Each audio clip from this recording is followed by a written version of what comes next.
Ladies and gentleman, ನೆಲ ಜಲ ಭಾಷೆಗಾಗಿ ಪ್ರಾಮಾಣಿಕ ಪತ್ರಿಕೋದ್ಯಮ. ನೀವು ನೋಡ್ತಾ ಇದ್ದೀರಾ ಫೋಕಸ್ ಟಿವಿ. ಪ್ರತಿದಿನದ ಪ್ರಚಲಿತ ವಿದ್ಯಮಾನಗಳ ಕುರಿತಂತೆ ಅದರ ಒಳ ಹೊರಗಿನ ಒಳನೋಟಗಳನ್ನು ನಿಮ್ಮೆದುರು ತೆರೆದಿಡುವ ವಿಶೇಷ ಕಾರ್ಯಕ್ರಮವೇ ಎಕ್ಸ್ಪ್ಲೈನರ್. ನಾನು ಹಬೀಬ್ ದಂಡಿ.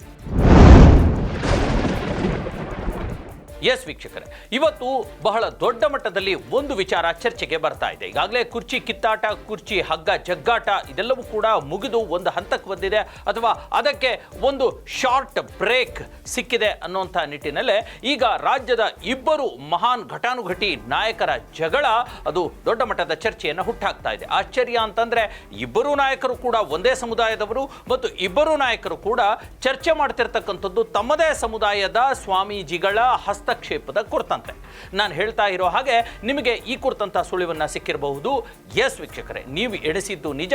ಅದು ಹಾಲಿ DCM ಕೂಡ ಆಗಿರ್ತಕ್ಕಂಥ DK ಶಿವಕುಮಾರ್ ಮತ್ತು ಮಾಜಿ CM ಹಾಲಿ ಕೇಂದ್ರ ಸಚಿವರು ಆಗಿರ್ತಕ್ಕಂಥ HD ಕುಮಾರಸ್ವಾಮಿಯವರ ನಡುವಿನ ವಾಗ್ಯುದ್ಧ, ಆರೋಪ ಪ್ರತ್ಯಾರೋಪ, ಏಟು ತಿರುಗೇಟು ಇವೆಲ್ಲವೂ ಕೂಡ ಈಗ ದೊಡ್ಡ ಮಟ್ಟದ ಚರ್ಚೆ ಆಗ್ತಾ ಇದೆ. ರಸ್ತೆಗಿಳಿಲ್ವಾ ಸ್ವಾಮೀಜಿ? ಇಲ್ಲದೆ ಹೋದ್ರೆ ಚೀಫ್ ಮಿನಿಸ್ಟರ್ ಆಗ್ತೀರಾ ದೇವೇಗೌಡರು?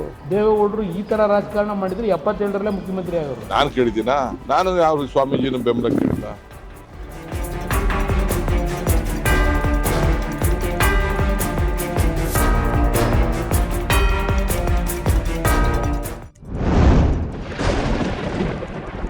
ಅಷ್ಟಕ್ಕೂ ಯಾಕೆ ಈ ಚರ್ಚೆ ಬೆಳೀತು ಅಂತಂದ್ರೆ, ಕಳೆದ ಕೇವಲ ಒಂದು ವಾರದ ಹಿಂದೆ, ಹೆಚ್ಚು ಕಡಿಮೆ 5-6 ದಿನಗಳ ಹಿಂದೆ ಒಕ್ಕಲಿಗರ ಮಹಾಸಂಸ್ಥಾನದ ಅತ್ಯುನ್ನತ ಸ್ವಾಮೀಜಿ ಆಗಿರ್ತಕ್ಕಂಥ ಶ್ರೀ ನಿರ್ಮಲಾನಂದ ಶ್ರೀಗಳು ಓಪನ್ ಆಗಿ ಮಾಧ್ಯಮದ ಎದುರು ಬಂದು DK ಶಿವಕುಮಾರ್ ಅವರಿಗೆ CM ಕುರ್ಚಿಯನ್ನು ಬಿಟ್ಟುಕೊಡಬೇಕು, ಅವರು CM ಆಗುವಂಥ ಆಸೆ ನಮಗೂ ಇದೆ, ಭಕ್ತರಿಗೂ ಇದೆ ಅನ್ನುವಂಥ ಮೂಲಕ ನೇರವಾಗಿ ಆಧ್ಯಾತ್ಮದ ಅಥವಾ ಸ್ವಾಮೀಜಿಗಳ ಧರ್ಮ ಪರಂಪರೆಯ ಮುಖಂಡರು ರಾಜಕಾರಣದಲ್ಲಿ ಹಸ್ತಕ್ಷೇಪವನ್ನು ಮಾಡೇ ಬಿಟ್ರು. ಇದು ದೊಡ್ಡ ಮಟ್ಟದಲ್ಲಿ DK ಶಿವಕುಮಾರ್ ಅವರಿಗೆ ಒಂದು ಕ್ರೆಡಿಟ್ ಆಗಿಯೂ ಕೂಡ 5-6 ದಿನಗಳ ಹಿಂದೆ ಮಾರ್ಪಟ್ಟಿತ್ತು. ಕೇವಲ ಸ್ವಾಮೀಜಿಗಳಷ್ಟೇ ಅಲ್ಲ, ಒಕ್ಕಲಿಗ ಸಂಘಟನೆಗಳು ಕೂಡ ಹಲವಾರು ಮೈಸೂರು, ಮಂಡ್ಯ, ಬೆಂಗಳೂರು ಸೇರಿದಂತೆ ಓಲ್ಡ್ ಮೈಸೂರು ಕರ್ನಾಟಕದಲ್ಲಿ ಏನಿದೆ ದೊಡ್ಡ ಮಟ್ಟದ ಒಂದು ಪ್ರಚಾರವನ್ನು ಪಡೆದುಕೊಳ್ತು. ಇದರ ಹಿನ್ನೆಲೆಯಲ್ಲಿ DK ಶಿವಕುಮಾರ್ ಅವರು CM ಆಗೇ ಬಿಡ್ತಾರೇನೋ, ಹೈಕಮಾಂಡ್ ಇವರ ಒತ್ತಡವನ್ನು ಮಣೆದು ಬಿಡುತ್ತೇನೋ ಅನ್ನುವಂಥ ಒಂದು ರೀತಿಯ ಸಿಚುವೇಶನ್ ಕೂಡ ವ್ಯಕ್ತವಾಗಿತ್ತು. ಇದರ ಹಿನ್ನೆಲೆಯಲ್ಲೇ ಹಿಂದೆನೆ ಅಲರ್ಟ್ ಆಗಿರ್ತಕ್ಕಂಥ JDS ಪಕ್ಷದ ಹಿರಿಯ ನಾಯಕ HD ಕುಮಾರಸ್ವಾಮಿ ಅವರು ಕೂಡ ಆ ಒಂದು ಹೋರಾಟದಲ್ಲಿ, ಒಕ್ಕಲಿಗರ ಒತ್ತಾಯದಲ್ಲಿ ಎಂಟ್ರಿ ಪಡೆದುಕೊಂಡ್ರು. ಎಕ್ದಮ್ ಅಪೋಸಿಟ್ ಫೈರಿಂಗ್ ಅನ್ನ ಮಾಡಲಿಕ್ಕೆ ಶುರು ಮಾಡಿದ್ರು.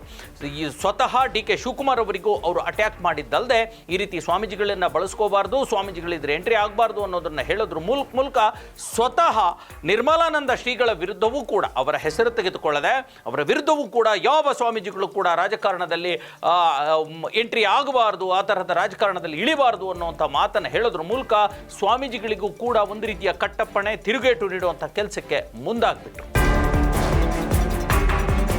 ರಸ್ತೆಗಿಳಿಲ್ವಾ ಸ್ವಾಮೀಜಿ? ಇಲ್ಲದೆ ಹೋದ್ರೆ ಚೀಫ್ ಮಿನಿಸ್ಟರ್ ಆಗ್ತೀರಾ ದೇವೇಗೌಡರು? ಈ ತರ ರಾಜಕಾರಣ ಮಾಡಿದ್ರೆ 77ರಲ್ಲೇ ಮುಖ್ಯಮಂತ್ರಿ ಆಗೋರು. ನಾನು ಕೇಳಿದ್ದೀನಾ? ನಾನು ಯಾವ ಸ್ವಾಮೀಜಿನ ಬೆಂಬಲ ಕೇಳಿಲ್ಲ.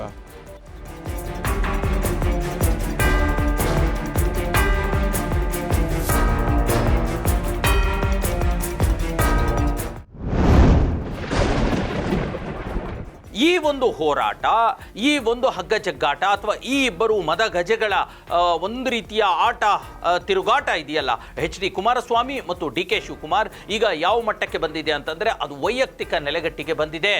ಅಲ್ಲದೆ ಈಗ ಏನು ಸ್ವಾಮೀಜಿಗಳು ಯಾರ ಪರವಾಗಿ ನಿಲ್ತಾರೆ ಅವರಿಗೆ ಇಡೀ ಸಮುದಾಯದ ಸಪೋರ್ಟ್ ಇದೆಯೇನೋ, ಹಾಗಾಗಿ ಆ ಸಮುದಾಯದ ಸಪೋರ್ಟನ್ನು, ಆ ಕ್ರೆಡಿಟನ್ನು ನಾನು ಪಡ್ಕೋಬೇಕು ಅನ್ನೋ ನಿಟ್ಟಿನಲ್ಲಿ ಈಗ DK ಶಿವಕುಮಾರ್ ಮತ್ತು HD ಕುಮಾರಸ್ವಾಮಿ ಪರಸ್ಪರ ಆರೋಪ ಪ್ರತ್ಯಾರೋಪಗಳನ್ನು ಮಾಡ್ಕೊಳ್ತಾ ಇದ್ದಾರೆ. ಹಾಗಾಗಿ ಇದು ದೊಡ್ಡ ಮಟ್ಟದ ಚರ್ಚೆಯನ್ನು ಹುಟ್ಟಾಕ್ತಾ ಇದೆ. ಮೊನ್ನೆಷ್ಟೇ DK ಶಿವಕುಮಾರ್ ಅವರಿಗೆ HD ಕುಮಾರಸ್ವಾಮಿ ಅವರು ಹೇಳಿದ್ರು, ಸ್ವಾಮೀಜಿಗಳನ್ನು ಬಳಸ್ಕೋಬಾರದು ರಾಜಕಾರಣಕ್ಕೆ, ಅವರು ಧರ್ಮದ ಕೆಲಸಗಳಲ್ಲಿ ಅಷ್ಟೇ ತೊಡಗಬೇಕು ಅನ್ನೋಂಥ ಮಾತನ್ನು ಹೇಳಿದ್ರು. DK ಶಿವಕುಮಾರ್ ಏನು ಹೇಳಿದ್ರು? ಉಲ್ಟಾ ಅವ್ರಿಗೆ ತಿರುಗೇಟನ್ನು ಕೊಟ್ಟರು HD ಕುಮಾರಸ್ವಾಮಿ ಅವರಿಗೆ. ಪಾಪ HD ಕುಮಾರಸ್ವಾಮಿ ಅವರಾಗಲಿ, HD ದೇವೇಗೌಡರಾಗಲಿ, ಸ್ವಾಮೀಜಿಗಳನ್ನು ಅವ್ರ ಕುಟುಂಬದವರಾಗಲಿ ಅವ್ರು ಯಾರು ಕೂಡ ಅವರು ಬಳಕೆ ಮಾಡಿಕೊಂಡೇ ಇಲ್ಲ.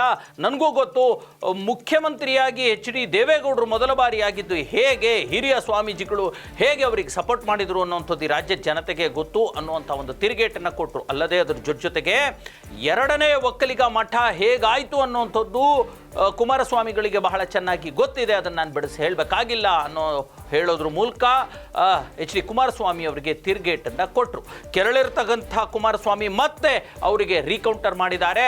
ನಮ್ಮ ಅಪ್ಪಾಜಿ ದೇವೇಗೌಡರು ಯಾವತ್ತು ಸ್ವಾಮೀಜಿಗಳ ಒಂದು ಸಪೋರ್ಟನ್ನು ಪಡೆದು ಮುಖ್ಯಮಂತ್ರಿ ಆಗಲಿಲ್ಲ ಮತ್ತು ಯಾರ ಸಪೋರ್ಟನ್ನು ಪಡ್ಕೊಳ್ಳಿಲ್ಲ ಅನ್ನುವಂಥ ಮಾತನ್ನು ಹೇಳ್ತಿದ್ದಾರೆ. ಇದು ಒಂದು ರೀತಿ ಗೌಡರ ಗದ್ದಲವಾಗಿ ಮಾರ್ಪಟ್ಟಿದೆ. ಇದೇ ಗೌಡರು ಇಬ್ಬರು ಕೂಡ ಒಂದೇ ಸಮುದಾಯದವರು, ಇಬ್ಬರು ಕೂಡ ಅದೇ ಸಮುದಾಯದ ದೊಡ್ಡ ಮಟ್ಟದ ಹುದ್ದೆಯಲ್ಲಿರ್ತಕ್ಕಂಥ ನಾಯಕರು. ಈಗ ಇವರೇ ಕಿತ್ತಾಡ್ಕೊಳ್ತಾ ಇರೋದು. ಇದರ ನಡುವೆ ಬಿಜೆಪಿಯ ನಾಯಕರು ಇದ್ದಾರೆ, ನಾನೇನು ಕಡಿಮೆ ಇಲ್ಲ ಅನ್ನೋವಂಥದ್ದು. ಆರ್ ಅಶೋಕ್ ಕೂಡ ಈಗ ಮಧ್ಯದಲ್ಲಿ ಬಂದು ಇಬ್ಬರಿಗೂ ತಿವಿ ಅಂತ, ಅದರಲ್ಲೂ ಸ್ಪೆಷಲ್ ಆಗಿ HDK ಅವರಿಗಿಂತ ಹೆಚ್ಚಿನದಾಗಿ DK ಶಿವಕುಮಾರ್ ಅವರಿಗೆ ತಿವಿಯುವಂಥ ಕೆಲಸವನ್ನು ಮಾಡ್ತಿದ್ದಾರೆ.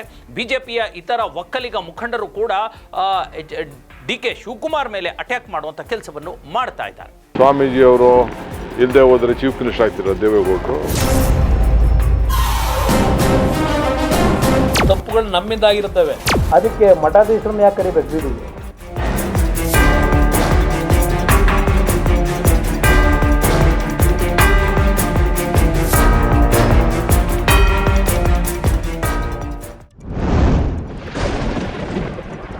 ಇದು ಆಗಬೇಕಾ, ಇದೆಲ್ಲ ಬೇಕಿತ್ತಾ ನಿಮಗೆ ಅನ್ನುವಂಥ ಒಂದು ಪ್ರಶ್ನೆಯನ್ನು ನಾನು ಎತ್ತುತ್ತಾ ಇದ್ದೀನಿ. ಅಂದರೆ DK ಶಿವಕುಮಾರ್ ಆಗಿರಲಿ ಅಥವಾ HD ಕುಮಾರಸ್ವಾಮಿ ಅವರಾಗಿರಲಿ, ನೀವಿಬ್ಬರು ಯಾರ ಬಗೆಗೆ ಚರ್ಚೆ ಮಾಡ್ತಿದ್ದೀರಾ ಬೀದಿಯಲ್ಲಿ ನಿಂತ್ಕೊಂಡು? ನಿಮ್ಮದೇ ಸಮುದಾಯದ ಒಕ್ಕಲಿಗರ ಸಮುದಾಯದ, ನಿಮ್ಮದೇ ಸಮುದಾಯದ ಒಂದು ಸಂಘಟನೆಗಳ ಬಗ್ಗೆ, ನಿಮ್ಮದೇ ವೋಟ್ ಬ್ಯಾಂಕಿನ ಬಗ್ಗೆ ಚರ್ಚೆ ಮಾಡ್ತಾ ಇದ್ದೀರಾ ಬೀದಿಯಲ್ಲಿ ನಿಂತ್ಕೊಂಡು. ಯಾರ ವರ್ಚಸ್ ಹಾಳಾಗ್ತಾ ಇದೆ? ನಿಮ್ಮದೇ ಒಂದು ಸಮುದಾಯದ ವರ್ಚಸ್ ಹಾಳಾಗ್ತಾ ಇರ್ತಕ್ಕಂಥದ್ದು ಅಲ್ವಾ? ಇದೆಲ್ಲದರ ಹೊರತಾಗಿ ನೀವಿಬ್ಬರೂ ಸೇರಿಕೊಂಡು ಒಂದು ಕೆಲಸವನ್ನು ಮಾಡ್ತಿದ್ದೀರಾ. ಏನು ಗೊತ್ತಾ, ಸೂಕ್ಷ್ಮವಾಗಿ ಒಕ್ಕಲಿಗ ಬಂಧುಗಳು ಇದನ್ನು ಅರ್ಥ ಮಾಡ್ಕೋಬೇಕು. ರಾಜಕಾರಣಿಗಳ ರಾಜಕಾರಣವನ್ನ ಅವರ ಆ ಸೂಕ್ಷ್ಮತೆಯನ್ನ, ಅಂದರೆ ಸೂಕ್ಷ್ಮತೆ ಇಲ್ಲದ ಸ್ವಾರ್ಥ ರಾಜಕಾರಣವನ್ನ ಅರ್ಥ ಮಾಡ್ಕೋಬೇಕು ಅಂತ ಒಕ್ಕಲಿಗ ಬಂಧುಗಳಲ್ಲಿ ಹೇಳ್ತಾ ಇದ್ದೀನಿ. ಏನು ಗೊತ್ತಾ, ಈಗ ನಿರ್ಮಲಾನಂದ ಶ್ರೀಗಳೇನೋ ಪಾಪ ಎಲ್ಲೋ ತೆರೆಮರೆಯಲ್ಲಿದ್ದವರು ಯಾವತ್ತೋ ಒಂದು ದಿನ ಬಂದರು, ಒಂದು ತಮ್ಮ ಸಮುದಾಯದ ಮೇಲಿನ ಒಂದು ಪ್ರೀತಿಗೆ ತಮ್ಮ ನಾಯಕನಿಗೆ ಆಗ್ತಾ ಇರ್ತಕ್ಕಂಥ ಅನ್ಯಾಯ ಆಗ್ತಾ ಇದೆ ಅಂತ ಅವ್ರಿಗೆ ಅನ್ನಿಸ್ತೋ ಏನೋ ಒಂದು ಹೇಳಿಕೆಯನ್ನು ಕೊಟ್ಬಿಟ್ರು. ಆ ಒಂದು ದಿನದ ಒಂದು ಹೇಳಿಕೆ ಈಗ ಇದೇ ಬೇರೆ ಯಾರು ಅಲ್ಲ, HD ಕುಮಾರಸ್ವಾಮಿ, ಅದೇ ಒಕ್ಕಲಿಗ ಸಮುದಾಯದ HD ಕುಮಾರಸ್ವಾಮಿ ಮತ್ತು DK ಶಿವಕುಮಾರ್ ಪ್ರತಿದಿನ ಅವರ ವರ್ಚಸ್ಸನ್ನು ಹಾಳು ಮಾಡುವಂಥ ಕೆಲಸ ಆಗ್ತಾ ಇದೆ. ಅಂದ್ರೆ ನಿಮಗೆ ಸ್ವಾಮೀಜಿಗಳು ಹೆಲ್ಪ್ ಮಾಡಿರ್ಲಿಲ್ವಾ? ನಿಮಗೆ ಸ್ವಾಮೀಜಿಗಳು ಬೆನ್ನಿಗೆ ನಿಂತಿರ್ಲಿಲ್ವಾ? ನಿಮಗೆ ಆ ಟೈಮಲ್ಲಿ ಅವ್ರು ಮಾಡಿರ್ಲಿಲ್ವಾ? ನಿಮಗೆ ಈ ಟೈಮಲ್ಲಿ ಇವ್ರು ಹೆಲ್ಪ್ ಮಾಡಿರ್ಲಿಲ್ವಾ ಅನ್ನೋದ್ರ ಹೇಳೋದ್ರ ಮೂಲಕ ಈ ರಂಪಾಟವನ್ನ, ಜಗಳವನ್ನ ಬೀದಿಗೆ ತರೋದ್ರ ಮೂಲಕ ಪ್ರತಿದಿನ ಒಕ್ಕಲಿಗ ಸ್ವಾಮೀಜಿಗಳ, ಹಿರಿಯ ಸ್ವಾಮೀಜಿಗಳಿಂದ ಹಿಡಿದು ಆದಿಚುಂಚನಗಿರಿಯ ಬಾಲಗಂಗಾಧರನಾಥ ಶ್ರೀಗಳಿದ್ರಲ್ಲ, ಅವರ ಹಸ್ತಕ್ಷೇಪದಿಂದ ಹಿಡಿದು ಇವತ್ತಿನ ನಿರ್ಮಲಾನಂದ ಶ್ರೀಗಳವರೆಗೂ ಕೂಡ ನಿಮ್ಮದೇ ಸ್ವಾಮೀಜಿಗಳ ವರ್ಚಸ್ಸನ್ನ, ಅವರ ಘನತೆಯನ್ನ ಬೀದಿಯಲ್ಲಿ ಇಡ್ತಾ ಇದ್ದೀರಾ. ನಗಪಾಟ್ಲಿಗೆ ಈಡಾಗ್ತಾ ಇದೆ. ನಾನು DK ಶಿವಕುಮಾರ್ ಅವರು, ಮಾನ್ಯ ಮುಖ್ಯಮಂತ್ರಿಗಳು ಮತ್ತು ಮಾನ್ಯ ಮಾಜಿ ಮುಖ್ಯಮಂತ್ರಿಗಳಾಗಿರ್ತಕ್ಕಂಥ HD ಕುಮಾರಸ್ವಾಮಿ ಅವರಿಗೆ ಹೇಳ್ತಾ ಇರ್ತಕ್ಕಂಥದ್ದು, ಯಾಕೆ ಈ ಚರ್ಚೆ ಬಿಟ್ಬಿಡಿ. ಬೇರೆ ಯಾರು, ಬೇರೆ ಯಾವ ಸಮುದಾಯದವರು ನಿಮ್ಮ ಸಮುದಾಯದ ಬಗ್ಗೆ, ನಿಮ್ಮ ಸಮುದಾಯದ ಸ್ವಾಮೀಜಿಗಳ ಬಗ್ಗೆ ಅವರ ಘನತೆಗೆ ಕುಂದುಂಟಾಗುವಂಥ ಮಾತುಗಳನ್ನು ಆಡ್ತಾ ಇಲ್ಲ. ನೀವೇ ಯಾಕೆ ಈ ರೀತಿ ಜಗಳ ಮಾಡಿಕೊಂಡು ಅವರ ಘನತೆಯನ್ನು ಇಳಿಸ್ಬಿಡ್ತಿದ್ದೀರಾ ಸ್ವಾಮಿ? ಸ್ವಲ್ಪನೂ ನಿಮಗೆ ಅರಿವಿಲ್ವಾ? ರಾಜಕಾರಣವನ್ನು ಪಕ್ಕಕ್ಕಿಡಿ. ಅಟ್ಲೀಸ್ಟ್ ನಿಮ್ಮ ಮಠ, ನಿಮ್ಮ ಸಮುದಾಯ, ನಿಮ್ಮ ಸ್ವಾಮೀಜಿಗಳ ಘನತೆಯನ್ನಾದರೂ ಕಾಪಾಡಿ. ಹೀಗೆ ಬೀದಿನಲ್ಲಿ ನಿಂತ್ಕೊಂಡು ಜಗಳ ಮಾಡ್ತಿದ್ದೀರಲ್ಲ, ರಾಜ್ಯದ ಮತದಾರ ಅಥವಾ ನಿಮ್ಮ ಸಮುದಾಯದವರು ಡಿಸೈಡ್ ಮಾಡ್ತಾರೆ, ಮತದಾರರು ಯಾರಿಗೆ ಓಟ್ ಹಾಕಬೇಕು, DK ಶಿವಕುಮಾರ್ಗೋ ಅಥವಾ ಕುಮಾರಸ್ವಾಮಿಗೋ ಅನ್ನೋಂಥದ್ದು. ನೀವ್ಯಾಕೆ ನಿಮ್ಮ ಮಠದ ಘನತೆಯನ್ನು ಬೀದಿಗೆ ತರ್ತಿದ್ದೀರಾ? ನಿಮ್ಮ ಸ್ವಾಮೀಜಿಗಳ ಪರಂಪರೆಯನ್ನು, ಅವರ ಘನತೆಯನ್ನು ಬೀದಿಯಲ್ಲಿ ಇಡ್ತಿದ್ದೀರಾ? ಕಾಮನ್ ಸೆನ್ಸ್ ಅನ್ನುವಂಥದ್ದು ಒಂದು ಕೆಲಸ ಮಾಡುತ್ತೆ ರಾಜಕಾರಣದಲ್ಲೂ. ಅದೆರಡೂ ಕೂಡ ತಮಗೇಳಿಗೆ ಇದ್ದರೆ ದಯವಿಟ್ಟು ಸ್ವಾಮೀಜಿಗಳ ಘನತೆಯನ್ನು, ಹಿರಿಯ ಸ್ವಾಮೀಜಿಗಳಿಂದ ಹಿಡಿದು ಈಗಿರ್ತಕ್ಕಂಥ ಸ್ವಾಮೀಜಿಗಳ ಘನತೆಯನ್ನು ಬೀದಿಯಲ್ಲಿ ಚರ್ಚೆ ಮಾಡೋದ್ರ ಮೂಲಕ ನಗೆಪಾಟಲಿಗೆ ಈಡಾಗುವಂಥದ್ದನ್ನು ತಪ್ಪಿಸಿ ಅನ್ನುವಂಥದ್ದು ಈ ಫೋಕಸ್ ಟಿವಿಯ ಕಳಕಳಿಯ ಮನವಿ. ಎಷ್ಟು ಪ್ರಯತ್ನ ಮಾಡಿದ್ದೀನಿ ಅಂತ ಅವ್ರ ತಂದೆಗೂ ಗೊತ್ತಿದೆ. ಆಮೇಲೆ ಏನ್ ಬೇಕಾದ್ರೆ ಅವ್ರು ಮಾತಾಡ್ಕೊಳ್ಳಿ, ಅವ್ರ ಆಸೆಗೆ ಮಾತಾಡ್ಕೊಳ್ಳಿ, ನಾನು ಅದಕ್ಕೇನು ಬೇಜಾರು ಮಾಡ್ತೀನಿ. ಅವರು ಹೇಳ್ಕೋಬಹುದು ಮಂಡ್ಯ ಒಂದು ಚುನಾವಣೆ ಯಾವ ರೀತಿ ನಡೆಸಿದ್ರು ಅಂತಲೂ ಗೊತ್ತು. ಲೋಕಸಭೆಗೆ ಎಷ್ಟು ನಿಷ್ಠೆಯಿಂದ ಮಾಡಿದ್ರು ಇವರೆಲ್ಲ ಅಂತ, ಎಲ್ಲ ಹೊರಗಡೆ ಡ್ರಾಮಾ ಮಾಡಿ ಕುಮಾರಸ್ವಾಮಿಗೆ ಅದೆಂತ ಬಂಡೆ ಅಂತ ಹೇಳ್ಕೊಂಡು ಎಲ್ಲೆಲ್ಲಿ ಕುತ್ತಿಗೆ ಕೂದಿದ್ರು ಅನ್ನೋದು ಗೊತ್ತಿದೆ ನನಗೆ. ಹೇಗೆ ಇಬ್ಬರು ಹಿರಿಯ ಒಕ್ಕಲಿಗ ರಾಜಕಾರಣಿಗಳು ಸೇರಿಕೊಂಡು ಹೇಗೆ ಒಕ್ಕಲಿಗ ಸಮುದಾಯವನ್ನ, ಸಮಾಜವನ್ನ ಮತ್ತು ಸ್ವಾಮೀಜಿಗಳ ವರ್ಚಸ್ಸನ್ನ, ಘನತೆಯನ್ನ ಬೀದಿಗೆ ತರ್ತಿದ್ದಾರೆ ಅನ್ನೋದ್ರ ಮೂಲಕ ನಾನು ಆ ವಿಚಾರವನ್ನ ನಿಮ್ಮ ಮುಂದೆ ಇಟ್ಟಿದ್ದೇನೆ. ಒಂದು ಮಾತನ್ನ ಖ್ಯಾತ ಪ್ರಾಮಾಣಿಕ ಪತ್ರಕರ್ತರು ಆಗಿರ್ತಕ್ಕಂಥ, ಇವತ್ತಿಗೂ ಕೂಡ ಮಾಡೆಲ್ ಆಗಿರ್ತಕ್ಕಂಥ ಪಿ ಲಂಕೇಶ್ ಅವರು ಒಂದು ಮಾತನ್ನ ಹೇಳ್ತಾರೆ. ಆ ಮಾತನ್ನ ಹೇಳೋದ್ರ ಮೂಲಕ ನಾನು ಮುಗಿಸ್ತೀನಿ. ರಾಜಕಾರಣದಲ್ಲಿ ಹಸ್ತಕ್ಷೇಪ ಮಾಡೋ ಸ್ವಾಮೀಜಿ ಧರ್ಮ, ಸಾಮಾಜಿಕ ಸ್ವಾಸ್ಥ್ಯ ಮತ್ತು ರಾಜಕಾರಣಕ್ಕೆ ಮಾರಕವಾಗ್ತಾರೆ ಅನ್ನುವಂಥ ಒಂದು ಕಿವಿ ಮಾತನ್ನು ಕೂಡ ಹೇಳಿದ್ದಾರೆ. ಇದು ರಾಜಕಾರಣಿಗಳಿಗೂ ಮತ್ತು ರಾಜಕಾರಣದಲ್ಲಿ ಹಸ್ತಕ್ಷೇಪ ಮಾಡೋದಕ್ಕೆ ತಯಾರಾಗಿರ್ತಕ್ಕಂಥ ಸ್ವಾಮೀಜಿಗಳಿಗೂ ಕೂಡ, ಎಲ್ಲ ಸಮುದಾಯದ ಸ್ವಾಮೀಜಿಗಳಿಗೂ ಕೂಡ ಒಂದು ದೊಡ್ಡ ಕಿವಿ ಮಾತು. ಇದನ್ನು ತಲೆಯಲ್ಲಿ ಇಟ್ಕೊಂಡು ರಾಜಕಾರಣಿಗಳು ಮತ್ತು ಧರ್ಮರಕ್ಷಕರು ಅಂತ ಹೇಳ್ಕೊಳ್ಳುವಂಥ ಸ್ವಾಮೀಜಿಗಳು ಕೂಡ ಸಮಾಜವನ್ನು ಸರಿದಾರಿಯಲ್ಲಿ ಮುನ್ನಡೆಸುವ ಕೆಲಸ ಮಾಡ್ತಾರೆ ಅನ್ನೋ ನಿರೀಕ್ಷೆಯೊಂದಿಗೆ ಇವತ್ತಿನ ಈ ಎಕ್ಸ್ಪ್ಲೈನರ್ ಮುಗಿಸ್ತಾ ಇದ್ದೀನಿ.